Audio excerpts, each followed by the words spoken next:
بسم اللہ الرحمن الرحیم۔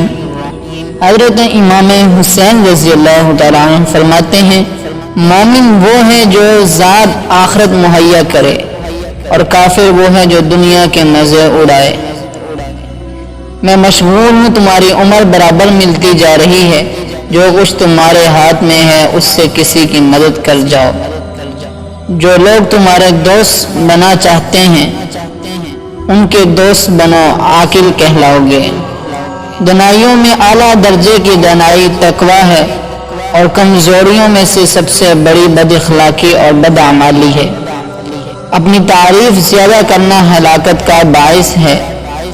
جو شخص اسلام سے پہلے کوئی بات کرے اسے جواب نہ دو، اور جو مقدار پر راضی ہو جاؤ غنی ہو جاؤ۔ جہاں حیا ہے وہاں ایمان ہے، جہاں حیا نہیں وہاں ایمان نہیں۔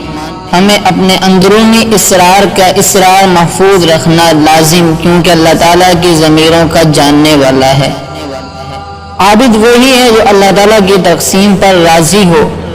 جس کے پاس عقل نہیں اس کے پاس ادب نہیں، جس کے پاس ہمت نہیں اس کے پاس کامیابی نہیں، اور جس کے پاس دین نہیں اس کے پاس حیا نہیں۔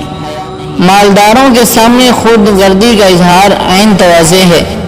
اچھے اخلاق 10 ہیں، زبان کی سچائی، باطل سے جنگ کے وقت حملے میں، شدت سائل کو دنیا احسان کا بدلہ، رحم، پڑوسی کی حفاظت، حقوق الانبار، مہمان نوازی، اور سب سے بڑھ کے شرم و حیا۔